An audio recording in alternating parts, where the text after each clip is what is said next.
In the early 1980s, everyone thought the Cold War was about weapons. It wasn't. Weapons were just what we understood. Missiles could be counted. Bombers could be tracked. Troop movements left patterns.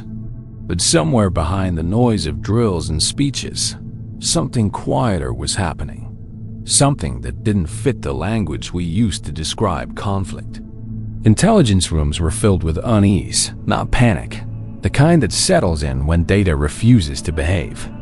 Certain Soviet installations began drawing enormous amounts of power, far more than missile silos, far more than radar arrays, yet nothing ever launched. Nothing ever rolled out. No heat signature suggested manufacturing. No communications matched command exercises. It was absence that raised alarms, not presence. Analysts joked at first, then stopped joking when the same sights appeared again and again. Always active, always invisible to purpose. One briefing mentioned an anomaly in seismic readings. Another referenced atmospheric distortion dismissed as equipment error. I remember a single line buried in a report, almost an afterthought, noting that depth sensors recorded space where depth should not exist. It was crossed out later. No one explained it. That was when listening was no longer enough. That was when they started sending people like me to watch instead of listen. If you're still here, stay with me.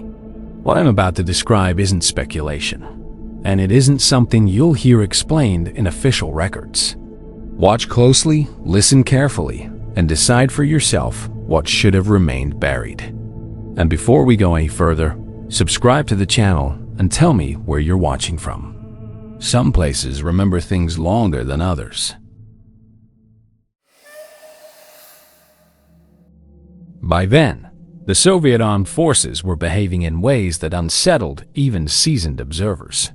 Entire facilities appeared in restricted zones with no corresponding paperwork, no supply chains we could trace, no record of authorization within known military hierarchies. They weren't on maps, not ours, not theirs, as if acknowledging them in ink made them more real than intended. Units stationed there rotated every few days, sometimes sooner, as though prolonged exposure carried a cost. Soldiers arrived alert and left hollow, avoiding eye contact even in debrief photographs. Radio silence surrounded these locations, not the disciplined quiet of covert operations, but a dead zone, as if sound itself was discouraged. What troubled analysts most was the personnel mix. Alongside uniformed guards were scientists, engineers, and medical staff, embedded deep within purely military compounds, working hours that ignored circadian rhythms. Equipment shipments arrived sealed and departed sealed, unchanged. Fuel consumption spiked without vehicles. Power grids strained without explanation. Reports piled up, dull on their own, terrifying in accumulation. No one spoke of breakthroughs. No victories were announced. Whatever was happening did not behave like progress. It behaved like preparation. We weren't told what they were building. Only that whatever it was, they didn't want anyone to see it finished. I wasn't a soldier, and I wasn't a hero. I was a civilian contractor, the kind used when governments want deniability more than bravery. My work involved long surveillance windows, patience, and silence, watching places where nothing seemed to happen until it did. I spoke enough Russian to notice when conversations avoided certain words, when terminology shifted without reason. I understood patterns, and more importantly, when patterns broke. I had learned to stay still, to leave no trace, to accept that being unseen mattered more than being right. Fear was useful if you listened to it. Carelessness was fatal. When the orders came, they were brief and deliberately empty. Observe, record. Do not interfere. Do not be noticed. I was given coordinates without a name, a route without explanation, and a warning delivered without emphasis. If you feel something is wrong, it probably is. By the time I reached the edge of that place, I already knew I would never fully leave it. The journey into the restricted zone did not feel like moving forward through geography, but like being gradually removed from the familiar rules of it. The forests grew denser, then quieter, then unnervingly still, the kind of stillness that isn't calm but observant. No birds broke the canopy, no insects filled the air, and even the wind seemed reluctant to pass between the trees. Road markers vanished without warning, not damaged or removed, just absent, as though they had never been placed. The asphalt narrowed and cracked, then gave way to compacted dirt and to something that barely qualified as a road at all. I followed the rail line for miles, its steel rails intact and polished from recent use, before it ended suddenly in open ground. The tracks severed cleanly, pointing nowhere. Just before dusk, I reached the last village on record, a place still connected to the grid, but no longer to life. Houses stood intact, paint unpeeled, doors shut, windows unbroken. Lights flickered on automatically as night approached, casting warm glows onto empty streets. Power lines hummed softly overhead. There were no vehicles, no smoke from chimneys, no footprints in the snow. It felt staged, like a set abandoned mid-scene. I slowed, searching for movement, for signs of someone watching, but there was nothing. Not even the sound of dogs barking in the distance. Even the dogs were gone. The silence there pressed inward, thick and deliberate, making me acutely aware of my own presence, as though the village itself was registering me before deciding whether I belonged.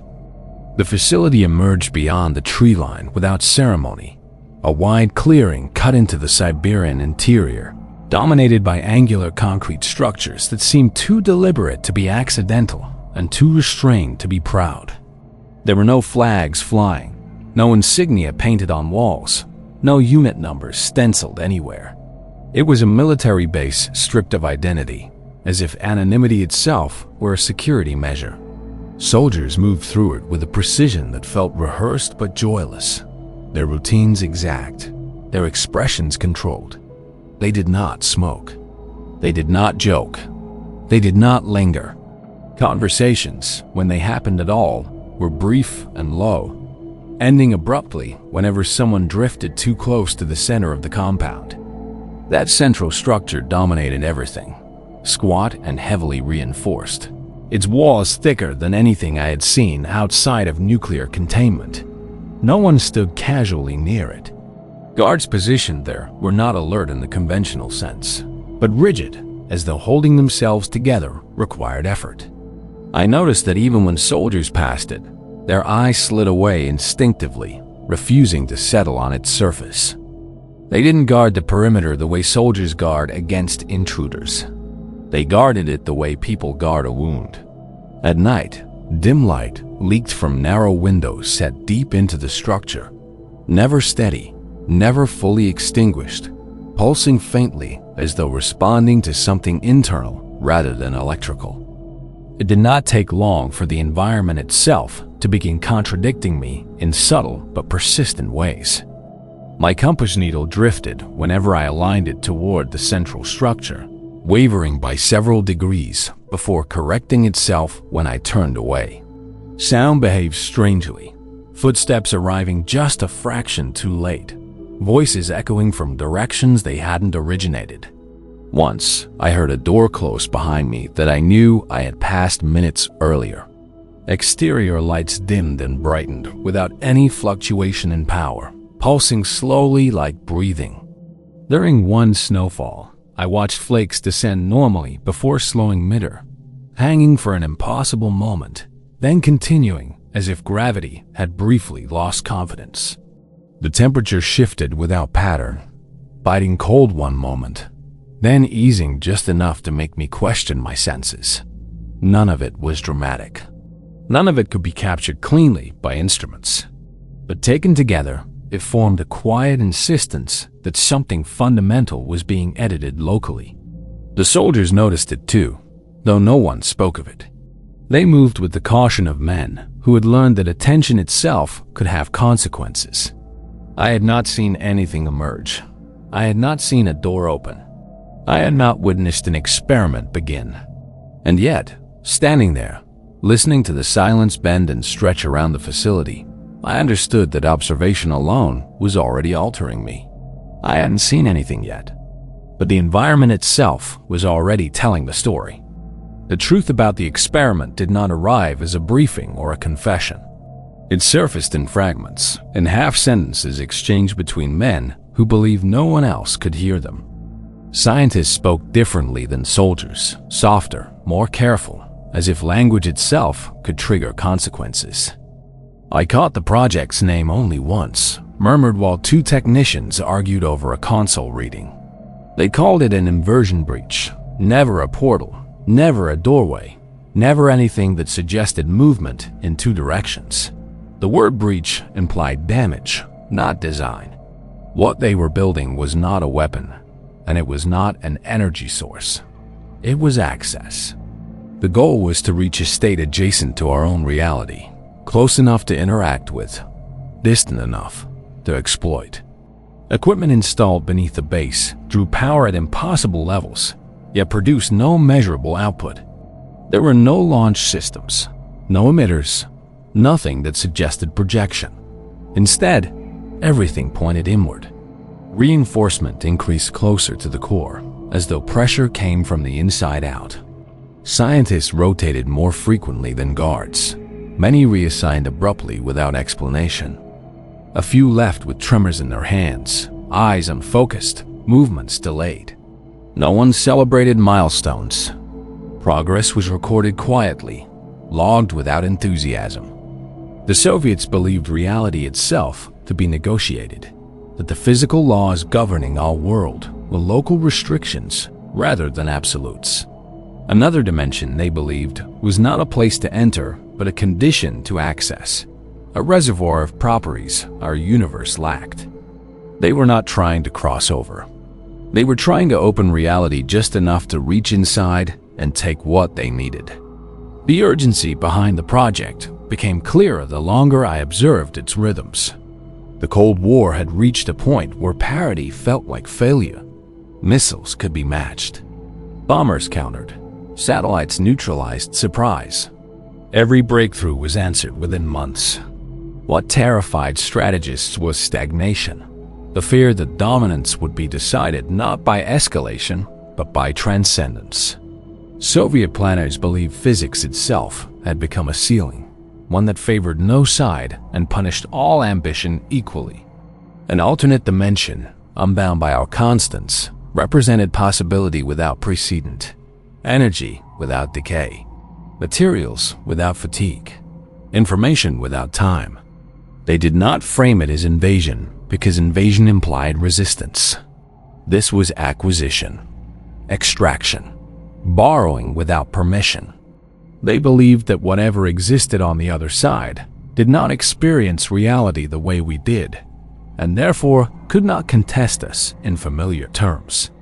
They convinced themselves that contact would be asymmetrical, that our rules would apply only one way. I heard one scientist describe it as siphoning heat from a fire without being burned. Another compared it to reaching into deep water without getting wet. The most unsettling aspect was their calm. There was no fear in their voices, only calculation. They did not ask whether they should proceed. They debated only how much could be taken before instability occurred. They didn't want to conquer another world. They wanted to borrow from it. And like all borrowed things, they assumed it could be returned without consequence. The chamber where the breach was initiated lay deep beneath the central structure, accessed by an elevator that descended farther than the facility's blueprints admitted. The walls there were reinforced beyond any conventional requirement, layered with materials designed to absorb vibration, radiation, and pressure, though no one could fully articulate what kind of pressure they expected. When activation began, there was no dramatic surge, no roar of machinery, no blinding light. Instead, the air thickened. Breathing became effortful, as though the room resisted occupancy. Instruments spiked without producing sound.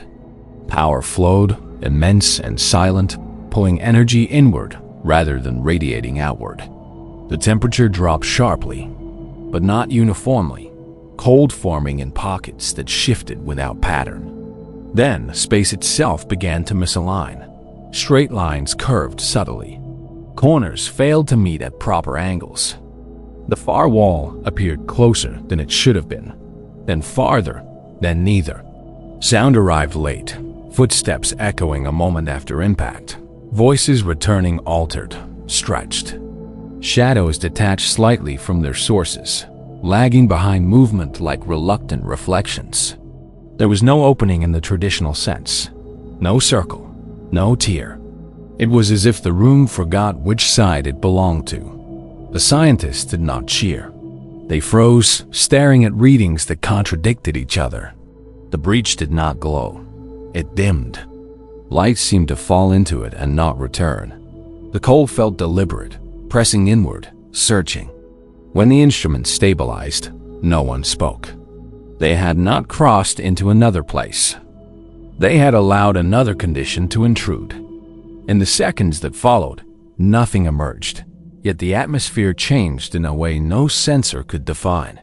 The chamber felt observed, not watched, but acknowledged, as though something had registered the alteration and responded by paying attention. One technician collapsed without warning, his body shutting down as if deprived of instruction.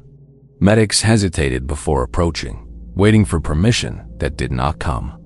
His shadow remained aligned incorrectly for several seconds after he stopped moving, stretched at an angle that did not match the lights.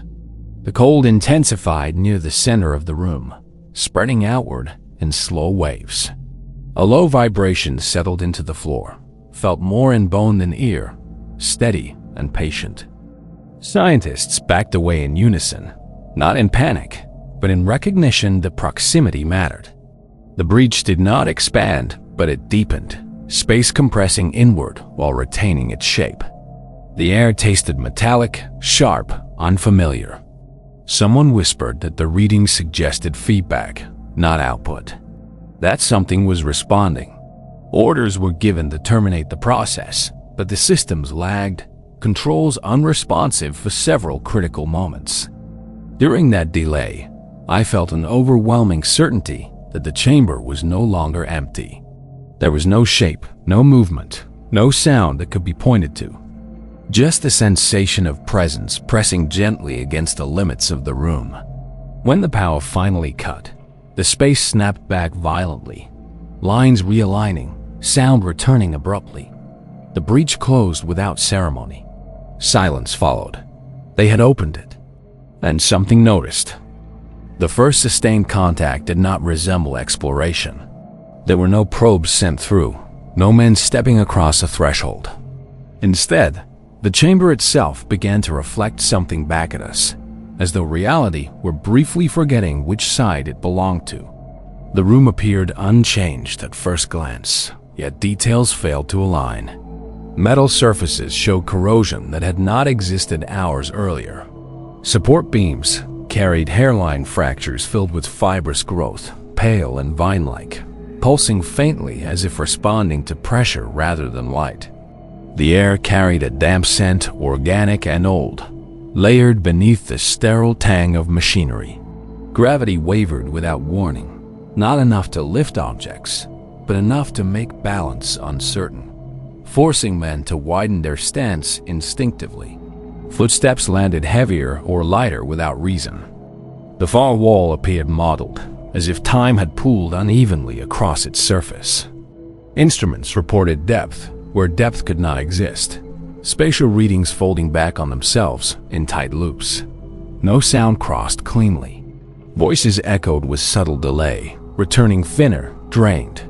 It felt less like another place, and more like an echo of this one, worn down by something invisible. No shapes emerged, yet movement was suggested in the way shadows failed to settle. When lights dimmed, darkness did not spread evenly, clinging instead to corners and seams. The scientists avoided describing what they saw directly, relying on comparisons and deflections. I understood why. Language struggled there. It wasn't another world. It was our world, after it had lost something essential, stripped of balance, hollowed of certainty, still recognizable but no longer whole. The cost of exposure revealed itself quietly, without spectacle or warning. Soldiers assigned near the chamber began to change, not immediately, but gradually, as though something inside them had slipped out of alignment. Some complained of vertigo that did not correspond to motion. Others reported memory gaps, moments missing without distress. A few collapsed mid-task, their bodies failing as if disconnected from instruction. Eyes open, breathing shallow, no sign of injury. Medical teams hesitated before approaching them, waiting for clearance that sometimes never came. Men were reassigned without explanation, removed from duty and never seen again. Official logs recorded transfers, but no receiving units existed. Guards refused to retrieve bodies that fell too close to the chamber center, maintaining distance even under threat of punishment. One incident circulated in whispers, never formally acknowledged. A technician stumbled during a power fluctuation and vanished from sight in a space no larger than a doorway, leaving nothing behind but displaced air and a shadow stretched across the wall. The shadow remained for several seconds, intact, detailed, unmoving, before slowly collapsing into nothing. One man's shadow stayed behind after he didn't. After that, proximity rules changed. Rotation shortened. Exposure limits tightened. Men avoided looking at reflective surfaces near the chamber, as though fearing recognition. The base grew quieter, disciplined silence replacing routine noise. No one asked whether the losses were acceptable. The assumption had already been made. Whatever was happening could not be stopped simply by stepping back. The environment itself had become compromised, and those within it were paying the price for proximity alone. Control eroded not through catastrophe, but through repetition. The breach began activating without command, brief fluctuations registering during inactive cycles, power flowing where no systems had engaged. Sensors spiked independently, reporting spatial distortions that resolved before alarms could sound. The chamber no longer required preparation. It responded to conditions rather than commands. Scientists argued less and observed more, their confidence replaced by careful distance. It became clear that what they had identified as a portal was not a door in any meaningful sense. Doors require sides. This was a boundary, thinning unevenly, weakened by repeated strain. The environment around the base began exhibiting anomalies, even when the chamber lay dormant. Gravity shifted near stairwells. Hallways seemed longer on return than on approach. Sound traveled unpredictably. Snow fell upward once, briefly, before correcting itself. Attempts to seal the chamber intensified. Reinforcement layered upon reinforcement, yet readings suggested the instability was no longer localized. It spread subtly, like stress fractures through glass. Some scientists proposed complete abandonment, arguing the containment had failed. Others insisted the process could still be controlled, that understanding lagged behind potential. Orders contradicted each other. Systems locked and unlocked without input. During one unplanned activation, lights dimmed across the entire facility simultaneously, plunging corridors into shadow while the chamber glowed with absence rather than illumination. The air thickened again, pressure mounting without direction. In that moment, the realization surfaced without debate. They thought they were opening it. In truth, it was learning how to open itself. The order to shut everything down did not arrive as a dramatic command, but as a series of clipped instructions passed quietly through the chain of command, each stripped of context and urgency, as if calm alone might restore control. Engineers were told to initiate sealing protocols while systems were still active, a contradiction no one acknowledged out loud. Concrete trucks arrived at the facility's lower access points while power continued to flow into the chamber, the ground vibrating beneath their weight. Reinforcement teams worked around humming equipment, pouring layer after layer while readings spiked and dipped without pattern. The chamber resisted closure, pressure building in unpredictable pulses, air thickening and thinning as if breathing against containment. Soldiers followed orders with mechanical precision, yet hesitation crept into their movements, pauses lingering half a second longer than training allowed. Some refused outright, citing equipment failure, physical illness, or orders that conflicted with earlier directives. Others simply froze, unable to move closer despite shouted commands. Discipline held the shape of control, but panic filled its interior. Officers repeated procedures louder, as if volume could substitute for certainty. When cracks appeared in freshly poured concrete, they were patched immediately, not questioned. No one asked whether sealing it was possible anymore. The goal had shifted from closure to delay. Every action felt reactive, defensive, as though they were trying to slow something patient rather than stop something violent. The facility trembled beneath the effort, lights flickering, alarms silenced manually to preserve order. By the time the final barriers were set, no one spoke of success. They spoke only of holding. Evacuation followed quickly, though it was never announced as such. Personnel lists were revised overnight, assignments canceled, transfers expedited without explanation. Entire sections of the base went dark, sealed behind temporary walls and permanent silence. Equipment too large to remove was abandoned mid-operation. Consoles left humming until power was cut at the grid level. Within days, the facility emptied, its presence erased through layers of paperwork and omission. Maps were revised. Records were amended. Supply routes were rerouted as if they had never existed. Satellite imagery of the region was altered subtly, resolution reduced. Anomalies smoothed the way under cloud cover and terrain distortion. Official statements cited geological instability, subsurface fractures, a risk too great to justify continued occupation. The last village I had passed through disappeared soon after, its structures dismantled or left to rot, its coordinates quietly removed from civilian databases. No memorials were raised, no incidents acknowledged. Those who asked questions were reassigned, retired, or discouraged through silence. The world accepted the explanation because it was dull, and dull explanations invite no further inquiry. History doesn't remember this place. That doesn't mean it forgot us. The absence itself became the record, a gap shaped carefully to discourage curiosity, a void where too many details would have raised uncomfortable questions. Decades have passed since then, and I have lived long enough to understand that memory does not fade evenly. Some moments erode gently, others remain sharp, preserved by fear rather than clarity. I still wake occasionally to a sensation of pressure, a low-frequency hum that seems to rise from the ground itself, felt more than heard. It appears in quiet rooms, in the pause between thoughts, and the stillness just before sleep. I have learned not to dismiss it. I believe now that what they buried beneath that place was never destroyed, only isolated, sealed beneath layers of earth and denial. Boundaries can be reinforced, but they remember stress. They weaken where they have been bent before. The experiment did not end. It was interrupted. Whatever acknowledged us that night did not need pursuit or permission. It learned, it waited, and waiting costs nothing. I have no proof left, only the certainty that some doors do not require reopening once they understand how to be found. The upside down was never sealed. It was simply covered and left to wait. If this account unsettled you, don't rush away from it. Some stories aren't meant to end cleanly.